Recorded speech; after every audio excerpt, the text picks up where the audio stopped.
Filosofía aquí y ahora. Movimientos políticos en Argentina. La ilusión en el progreso histórico era la bandera fundamental de la izquierda política. Sí, que se rompa, pero que no se doble. Querían pobres sometidos y tienen, en cambio, anarquistas combativos. Los hijos de la llamada chusma inmigratoria exigían ahora educarse, necesitan hacerse a sí mismos. La conciencia política de los militantes aparece en la praxis. Eva Perón es una construcción de Eva Perón. El tercer mundo es el que iba a encabezar la lucha contra la opresión. Cortar de un solo tajo la cabeza de la víbora marxista. Que vengan los capitales de todo el mundo sin condiciones de ningún tipo. Develar cómo fueron los movimientos políticos que dieron forma a este país que hoy tenemos. La reforma universitaria. 1. Un nuevo horizonte. 2. El estallido del conflicto. 3. Un joven visionario. 4. Los puntos del manifiesto. Un nuevo horizonte.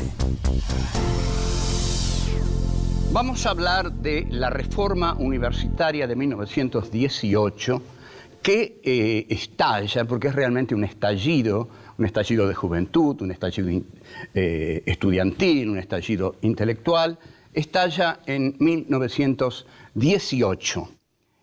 Tenemos que tener en cuenta que estos estudiantes no son los estudiantes de los sectores dominantes, sino que son los estudiantes ya universitarios de los inmigrantes que han empezado a ir a la universidad y no se sienten cómodos, se sienten muy discriminados. Para los hombres de la élite gobernante esto es impensado. ¿Cómo? ¿Qué quieren ahora? ¿Los dejamos estudiar y vienen a alterar el orden de las universidades que nosotros hemos construido? La inmigración, dicen todos esos profesores así, que si no se caen para atrás por tener la cabeza tan alta es de pura casualidad, algunos se habrán caído. Para ellos la inmigración no tenía por qué educarse. ¿Para qué se iba a educar la inmigración? La inmigración tenía que trabajar para las clases dirigentes. A su vez, a los jóvenes de la inmigración les causaba un profundo rencor que quisieran condenarlos a la ignorancia y apartarlos de las casas del saber. O sea, los hijos de la llamada chusma inmigratoria exigían ahora educarse, y no solo exigían educarse, exigían condiciones para educarse, algo intolerable para la élite dirigente. Entonces, esta generación del 80, tan exaltada por el liberalismo de izquierda, por el liberalismo de derecha, por teóricos como Oscar Terán, por ejemplo, que era un buen tipo, pero que se ocupa de justificar el positivismo filosófico para defender a la generación del 80, el positivismo era la ideología dominante de la élite dominante. Admiraban al racista Joseph Gobineau y justificaban, por supuesto, el sometimiento de los indios, la expropiación de las tierras de los indios, porque todo eso se hacía en nombre de la civilización y del progreso. Ahora, ¿por qué el positivismo? ¿Por qué la generación del 80 toma el positivismo como filosofía? Porque el positivismo se basa en el análisis de las cosas tal como están. El positivismo reniega del movimiento de la historia. Siempre quiere cosificar un momento de la historia para estudiarlo, para someterlo al estudio científico, etcétera, etcétera. Entonces, aquel que en un momento de la historia está en un buen momento de la historia, se torna positivista y dice, bueno, las cosas son como son y es imposible cambiarlas. Y claro, porque las cosas son mías. Entonces, si alguien me las quiere sacar, le digo, no, es imposible cambiar las cosas. El problema que tiene el grupo patrio cuando llegan aquí los inmigrantes es que no tiene identidad el grupo patrio. ¿Qué identidad tiene? La identidad que podría haber tenido la exterminó. No van a mostrar la identidad de los pueblos originarios, no, esos indios salvajes, detestables, ya los masacramos. Los gauchos, y los gauchos ahí están dudando, los negros ni hablar. Entonces, Miguel Cané, en ese texto que mencionamos, dice, es un texto fundamental. Miguel Cané, hombre del 80, el autor de Juvenilia, dice, los argentinos somos cada vez menos. ¿Por qué dice esto? Porque la inmigración es tan aluvional, palabra que va a formar parte del antipueblo, digamos, de todos aquellos que odian la presencia de lo popular en la política. Con esto quiero decir antipueblo. Están contra el pueblo los que son antipueblo. No quieren que el pueblo entre en las universidades, entre en la política, apenas que entre en las iglesias para que los convenzan, como en la Edad Media, del necesario sometimiento a los poderosos. Ahora, los inmigrantes vienen con una identidad, vienen con el anarquismo, la mayoría de ellos, y algunos con su religión, muchos con su religión. Entonces el problema de la clase dominante es qué identidad nacional les vamos a poner en la cara a los inmigrantes. Y ahí aparece entonces don Leopoldo Lugones, que escribe un libro que se llama El Payador y que narra la historia de un manso Martín Fierro, que termina por ser el gaucho bueno, generoso, abierto. Y esa es la identidad del argentino, la generosidad. Volvemos. 2. El estallido del conflicto. Hay que tener en cuenta, y voy a pedir por favor que lo tengan en cuenta, que no estoy dando una visión pesimista del desarrollo del país. En mi crítica se dirige a los sectores dominantes que construyeron este país sobre la derrota y el hambre de los postergados. Porque nos hubiera gustado un país que de alguna manera los integrara. Juan Bautista Alberdi siempre pidió no el exterminio del gauchaje del interior, sino su integración.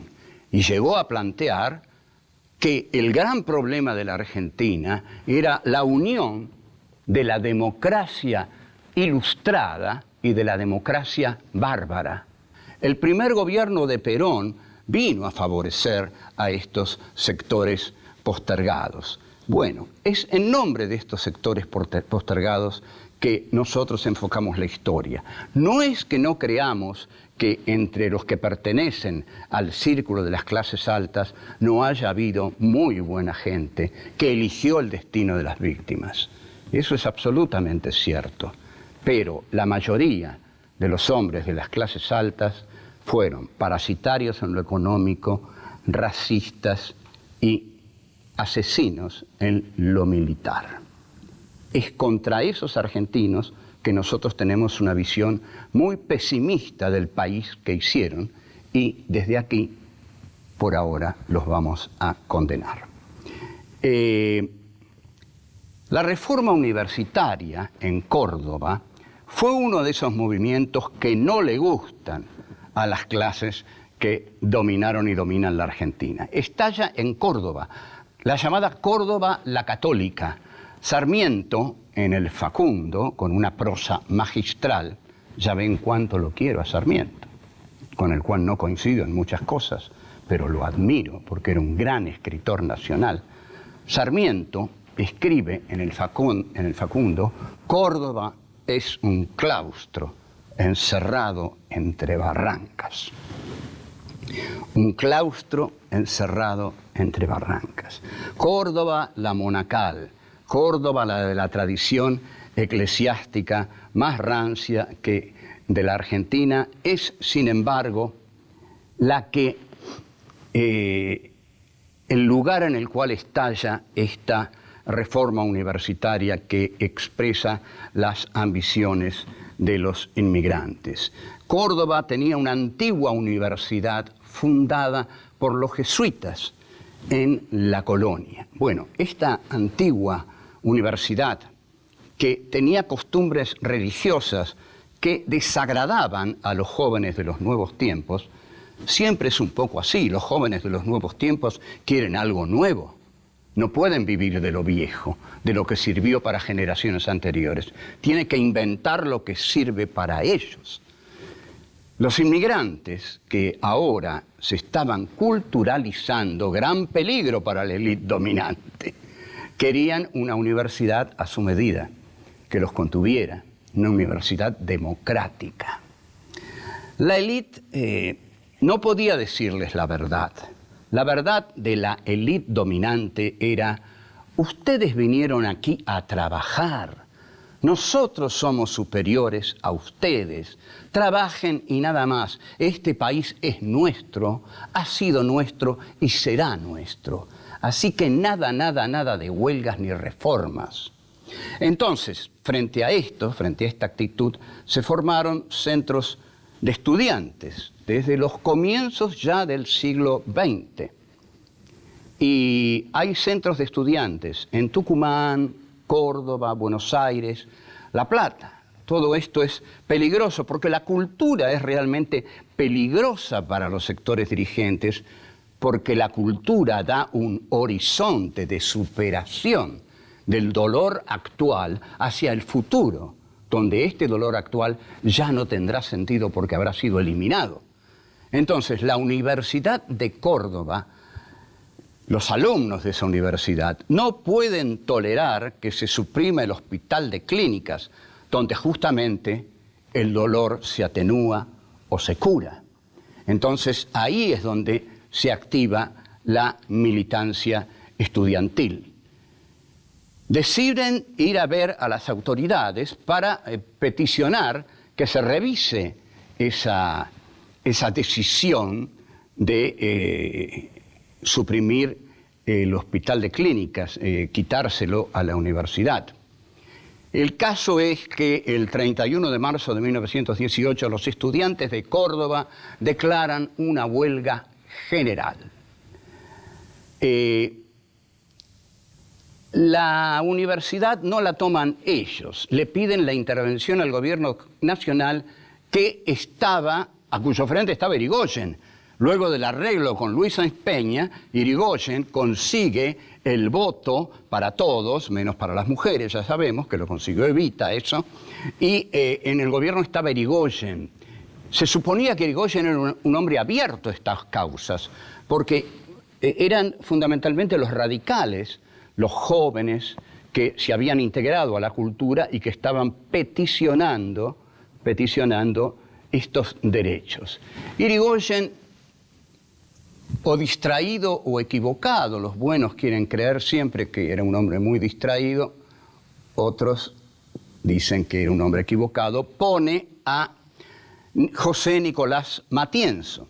José Nicolás Matienzo era de esos tipos de mano dura, porque hay tipos que se enorgullecen de tener mano dura, ¿no? Yo soy un tipo de mano dura donde entro, no queda nadie, etcétera, etcétera. Bueno, a esos señores de mano dura es mejor que no estén en el horizonte directivo, porque en el horizonte directivo hay que hacer política, y la política es el arte del entendimiento, no el arte de la violencia ni de las manos duras. Es el arte de la mano blanda, pero fuerte, que se le da al otro y se empieza a dialogar con él. Volvemos. 3. Un joven visionario. La lucha ahí se desarrolla con gran entusiasmo y necesitan las ideas, no andar volando por ahí, sino plasmarse en un texto.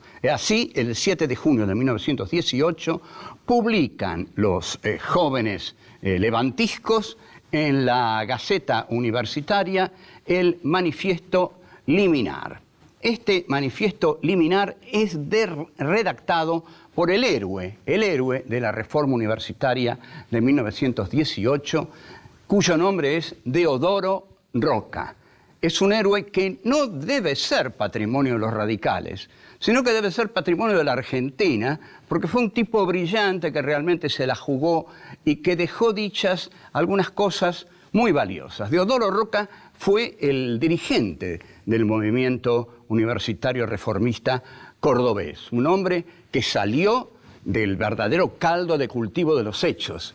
Deodoro Roca fue, en efecto, un activista de los derechos humanos. Ese concepto no se barajaba entonces, pero desde ahora podemos decir, sí, fue un activista de los derechos humanos. En el momento de escribir el manifiesto, era el momento más álgido de la lucha y Deodoro Roca tenía apenas 27 años. Hoy un chico de 27 años, difícil que escriba el manifiesto de Deodoro Roca, porque hay que llevarlo a la posibilidad de escribir ese manifiesto.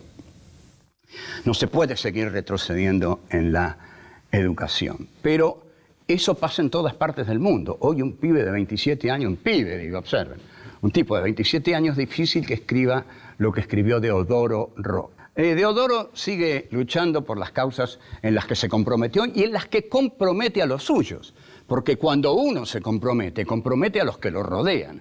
Bueno, si el que está al frente de nosotros hace eso, lo tenemos que hacer o nos tenemos que ir.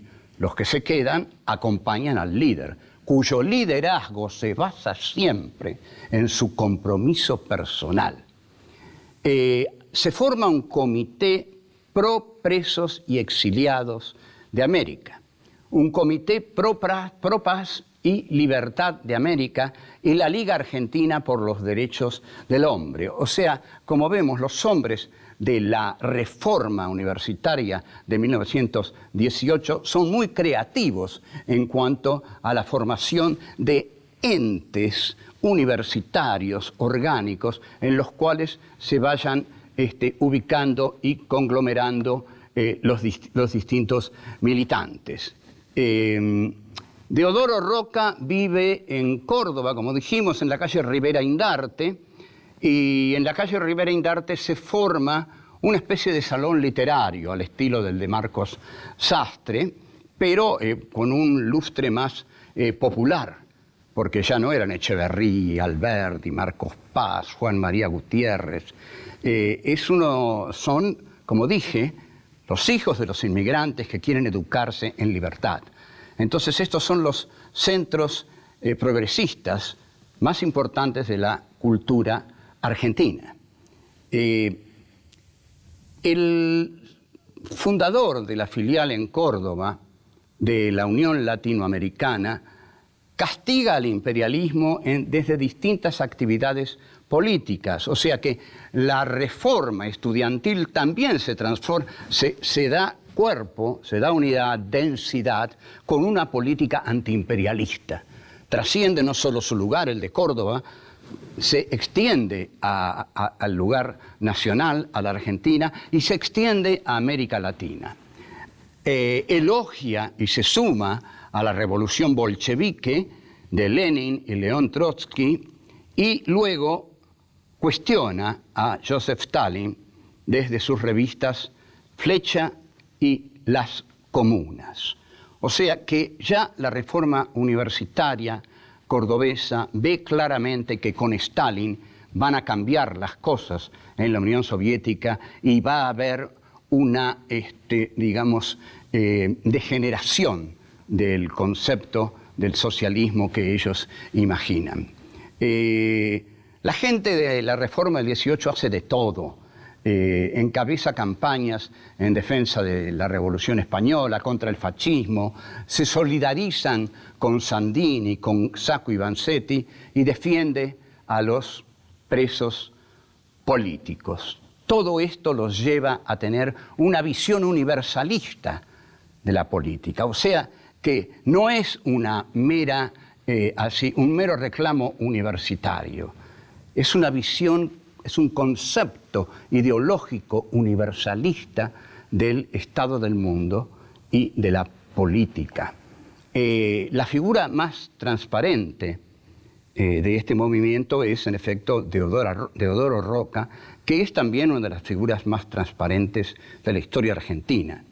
Deodoro Roca luchó por la reforma universitaria de 1918, que cubrió todos estos aspectos que acabamos de mencionar de la condición humana. Fue muy, muy ambiciosa.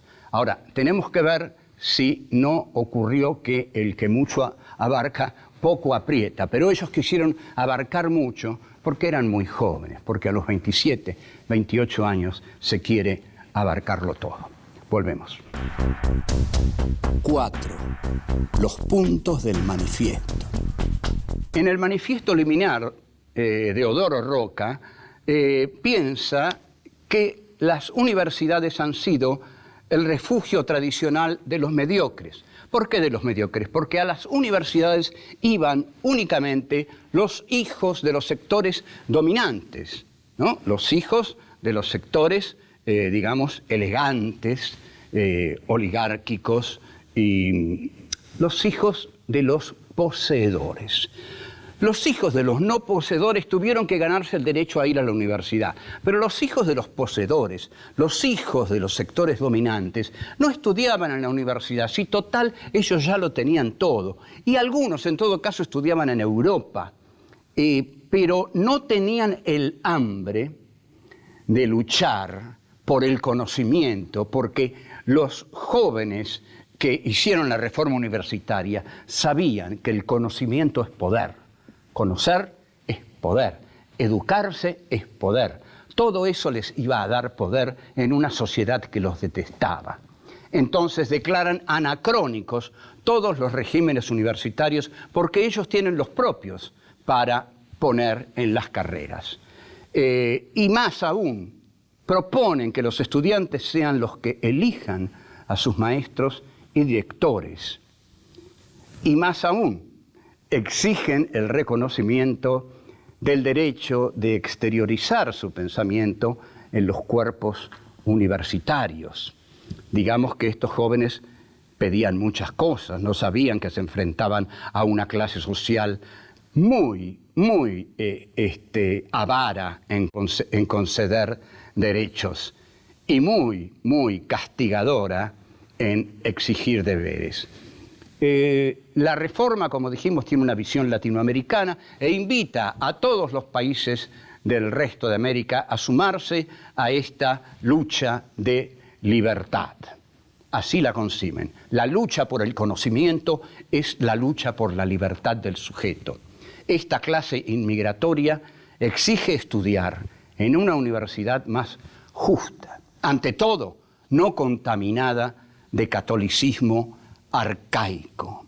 Allí donde se enciende una vela, decía Víctor Hugo, hay un cura que sopla. Estos chicos pensaban eso. No quieren viejos próceres, no quieren pedantes que gobiernan como patrones sobre el estudiantado. Porque, por supuesto, el tipo que era elegido rector de una universidad concebía al estudiantado como ganado, porque él era un hombre del campo también. Entonces, había una concepción ligada a la esclavitud de los estudiantes. Entonces, la juventud de Córdoba se declara como la juventud, como los hombres libres de Sudamérica. Y dicen, acabamos de romper la última cadena que en pleno siglo XX nos ataba a la antigua dominación monárquica y monástica. Hemos resuelto llamar todas las cosas por el nombre que tienen. Córdoba se redime. Desde hoy contamos para el país una vergüenza menos y una libertad más. Los dolores que quedan son las libertades que faltan. Esta es una frase excepcional de Deodoro Roca. Los dolores que quedan son los deberes que faltan. Piensen ustedes cuántos dolores hay en la Argentina, cuántos dolores hay en el mundo. Entonces pensemos cuántos deberes faltan. Siguen los jóvenes de Córdoba. Creemos no equivocarnos. Las resonancias del corazón nos lo advierten. Estamos pisando sobre una revolución. Estamos viviendo una hora americana. Que esta frase del manifiesto liminar permanezca en todos nosotros. Es decir, es tan fundamental, tan precisa, que justamente nos señala un camino a seguir en favor de los extraviados, de los expulsados, de los escupitados del sistema, de los que son carne de cañón de las policías bravas que luchan contra la delincuencia. Este es un camino del que nunca tendremos que desviarnos, al menos los hombres que queremos ser mínimamente decentes, honorables y tener algo de moral en este país. No hay que olvidar la frase de Deodoro Roca: allí donde hay un dolor, hay un deber que falta.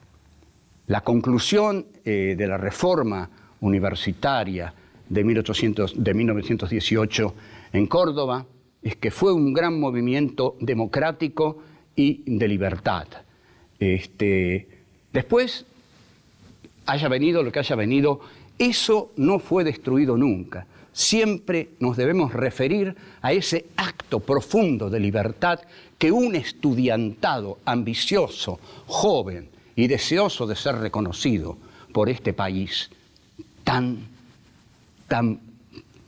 escasamente hecho para reconocer a los otros, esos jóvenes hicieron algo esencial por la libertad de los hombres. Salud a ellos. Chao.